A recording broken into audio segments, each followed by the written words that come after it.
Hi everybody, welcome back to my keto kitchen. So I do two types of videos on my channel. One is obviously keto for me, and I also do bulk cooking for my husband for like lunches and breakfast and stuff like that in my other videos that I don't eat. So I decided to do a little something for me as well, like my zucchini ramen. So today I'm gonna make gumbo. Of course, it's not gonna be authentic gumbo. Authentic gumbo is not keto friendly. So I'm gonna make a version that is keto friendly that I found, and then I doctored it up a little bit because I wanted something different than what they kind of had on there. And I don't eat shrimp, fish, so there's not gonna be any shrimp in my gumbo.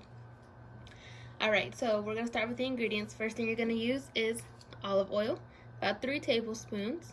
2 pounds of chicken thighs. This bag is 2.5, so I'm not going to use the whole thing, but I'm obviously going to use most of it. 4 cloves of garlic, minced. 1 yellow onion that I already went ahead and chopped up, as y'all saw in the video. You're also going to need 1 green pepper and 3 stalks of celery, and I chopped those up as well. You're also going to need, can you see that? 1 teaspoon of salt, 1 teaspoon, I did 1.5 teaspoons of Cajun seasoning, that's why I said I doctored it up, and then 1/8 teaspoon of cayenne pepper. I put a little bit more than that, I like a little spice. I'm also going to use 14 ounces of diced tomato, 2 cups of beef broth, 12 ounces of andouille sausage, and 2 tablespoons of butter. So, let's get started. Okay, now if you said, ooh-wee, gumbo, how's she gonna make this? In the Instant Pot. You can also do it on the stove or in a slow cooker, but it's dinner time now, so I'm not gonna do slow cooker, and I don't want to do it on the stove, so Instant Pot it is. First things first, put that bad boy on saute and get your 3 tablespoons of olive oil in the pot so we can sear our chicken.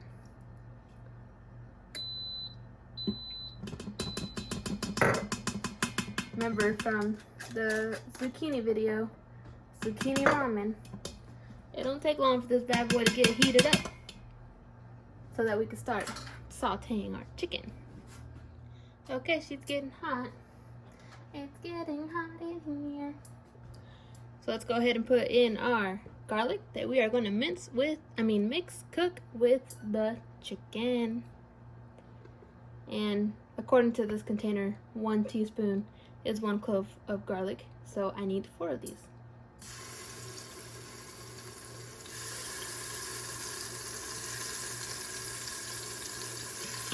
Who doesn't love some garlic, right?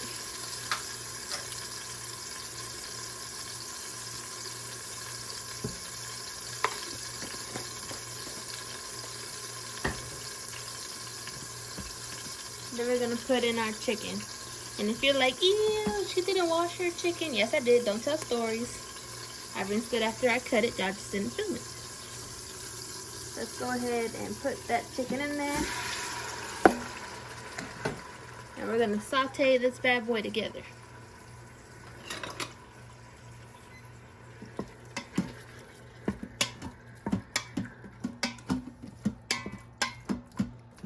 Gotta let it get hot again.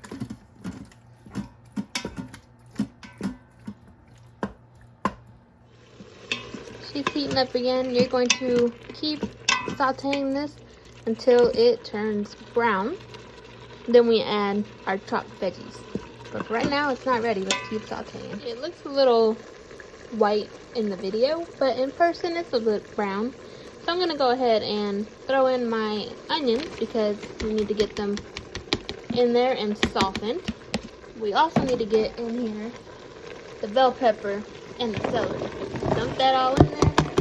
Start cooking that bad boy down. Because you know, sometimes they take a long time. It's getting all softened in there beautifully, and just the garlic makes my house smell really freaking good. But you know you gotta season it. You can't just use garlic or just salt or just pepper. But for now, it's already smelling delicious. Alright, now let's add those seasonings I was talking about. Remember, I said 2 teaspoons Cajun seasoning, 1 teaspoon salt, 1/8 teaspoon, or a little bit more if you like it spicy like I do, of cayenne pepper. Let's throw that in and get to mixing.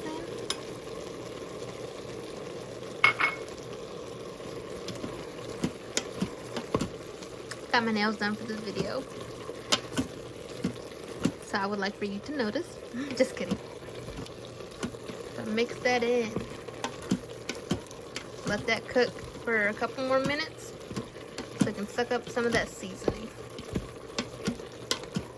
We'll do that. Okay, it's been a couple minutes.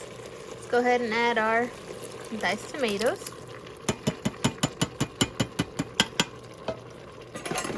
Some people think that diced or tomatoes in general aren't really good for you on keto, but they're really not. I mean, it's not too dangerous, especially for 1 can for 8 servings. You be aight. Then we got the beef broth, 2 cups.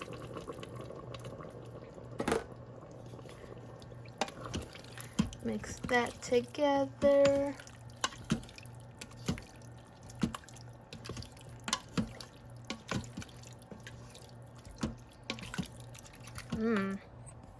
Now we're gonna add our sausage. I cut them in these nice shapes because that's how I see them in the gumbo I used to buy from here in Alaska. It's called the Gumbo House. Best gumbo if you live in Alaska. You need to try the Gumbo House. It's delicious. Put a little hot sauce in it, even better. Gets to mixing.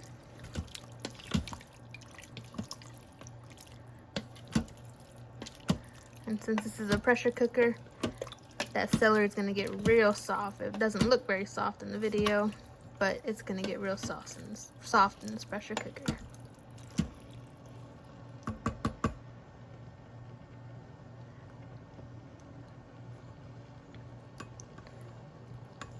Just admiring it.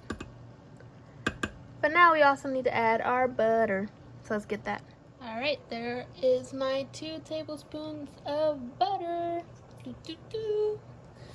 Mix it all in, then we're going to put the lid on it and we're going to let it cook. This would also be when you add your shrimp if you want shrimp. Like I said, I don't eat shrimp, fish, anything basically that comes out of the water. I'm just not a big fan of. So I have this all mixed. So I'm gonna put my lid on this bad boy and let it cook. Let's see. How long did I cook it for, guys? I'm gonna say about 30 minutes. So I'm gonna take it off of saute. Hit off. You're gonna hit manual. Take it up to 30 minutes.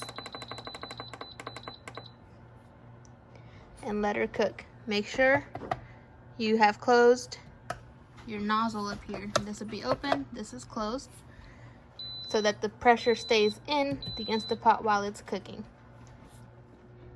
She beeped, so I went ahead and turned her off. That means she is done. So you always want to check, make sure your air is pressurized and out of there before you open your lid.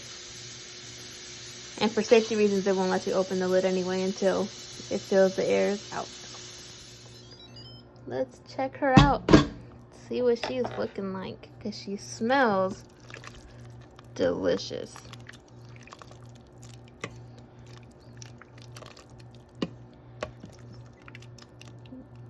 The celery looks nice and soft, which is great.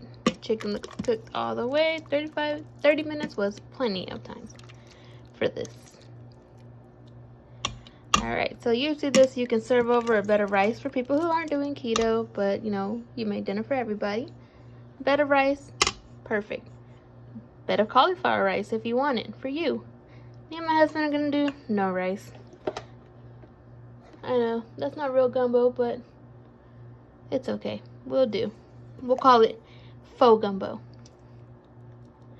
Alright. Alright, if you try this recipe, let me know if you like it. Thanks for sticking around and watching me cook my gumbo video. My next videos will be much better because I did order a tripod so that my phone stays steady and I don't have to keep moving back and forth with it. Or my husband will help, one or the other. But like I said, if you try this recipe, please let me know if you like it. Me and my husband are about to eat, and have a good night.